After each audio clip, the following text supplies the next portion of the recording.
Монгол компаниуд санхүүжилтийн асуудлаа шийдэхин тулд хөрөнгийн зах зээлийн боломж олцоог өргөн ашигладаг боллоо. Гадны хөрөнгө оруулагчийн хувьд Монголын хөрөнгийн зах зээлийн хөгжлийг та хэрхэн үнэлж байгаа вэ? Монголын хөрөнгийн зах зээлийн хувьд зарим хөгжиж байгаа Азийн орнуудтай харьцуулахад суурь дэд бүтэц сайн. Сүүлийн үед ичимтэй хөгжиж байгаа тул гадны хөрөнгө оруулагчид маш их сонирхож эхэлж байна. Бид зах зээлд Invescore Capital үнсаасны компани байгуулж үйл ажиллагаа эрчимжүүлж байгаа бөгөөд цаашдаа ч гэсэн нэмж хөрөнгө оруулалт хийх сонирхолтой байна. Санхүүгийн зохицуулах хороо болон бусад засгийн газрын агентлагууд засгийн газрын шийдвэрийг даган хөрөнгийн зах зээлийн зохицуулагчийн үүргийг гүйцэтгэх хяналтаа чангатгасаар байгаа. Зах зээлийн зохицуулалтууд нэмэгдэж байгаа гадны хөрөнгө оруулагчид хэрхэн дүгнэж байгаа вэ? Энэ нь арилжааг дэмжих бодлогын хүчин зүйл болж байна уу? Эсвэл хязгаарлалтыг улам бүр нэмэгдүүлж байна уу? Банк бус санхүүгийн байгууллага салбардах төрийн зохицуулалтын талаар бол нэлээд яригтай асуудал. Яагад гэвэл төрийн оролцоо хэр их байвал зах зээлийг боомлох сөрөг үр нөлөөтэй. Эсвэргээр хэд сул байх юм бол салбарын итгэл найдвартай байдал компаниудын чадамжинд нөлөөлдөг тул зохистой түвшинд барих шаардлагатай. Монголын хувьд 540 гаруй банк бус санхүүгийн байгууллага байгаа нь жижиг зах зээл хэтих том. Тиймээс төрийн бодлого зохицуулалт нь тодорхой хэмжээнд байх хэрэгтэй. Энэ нь эргээд компаниудын чадамжийг сайжруулж зах зээлийг сайжруулдаг. Одоогоор энэ салбардах санхүүгийн зохицуулах хорооны бодлого зохицуулалт зохистой түвшинд маш сайн байна гэж харж байгаа. Хөгжлийн нэг хэсэг гэж та хэлж байна уу? Аливаа эрсдлээс зайлсхийхийн тулд банк бус санхүүгийн салбарын байгууллагын зохицуултыг олон улсын хэм хэмжээнд дөхүүлэн чангатгаж байгааг та хэрхэн үнэлэх вэ? Компаниудад шууд дэмжлэг үзүүлж чадах болов уу?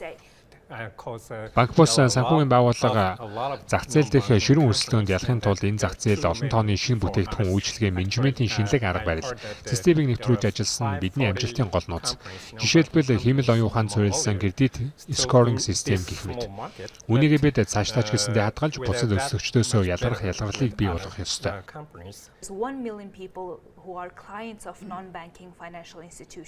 Дотоодод банк бус санхүүгийн байгууллагын харилцагч 1 сая хүн байна. Энэ хүүтэ усгад хамгийн чухал нөлөө үзүүлсэн хүчин зүйлсийг та юу гэж тодорхойлох вэ? Байгууллагуудын сайндаа юу эсвэл өөр гадаад хүчин зүйл байна уу? Монголын зах зээлд банк бус санхүүгийн байгууллагууд финтех технологи хиймэл оюун ухаанд суурилсан шинэ бүтээгдэхүүн гаргаж ирж шинэ харилцагчдыг татаж байна.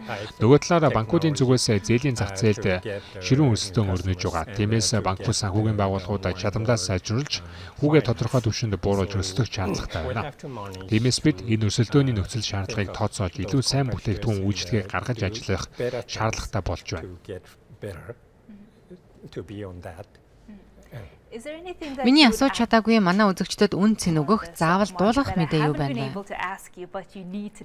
Монгол улсын хувьд бусад Азийн хөгжиж байгаа орнуудтай харьцуулахад санхүүгийн дэд бүтэц маш сайн хөгжсөн. Дээр нь өндөр чадвартай хүний нөөцтэй гэдгээрээ давуу талтай. Тиймээс бид Монголд туршигдсан бизнесийн ноу-хау, систем, хүний нөөцийн боломжийг ашиглан бусад хөгжиж байгаа орнуудын зах зээлд гарч өсөлтөх төлөвлөгөөтэй байна.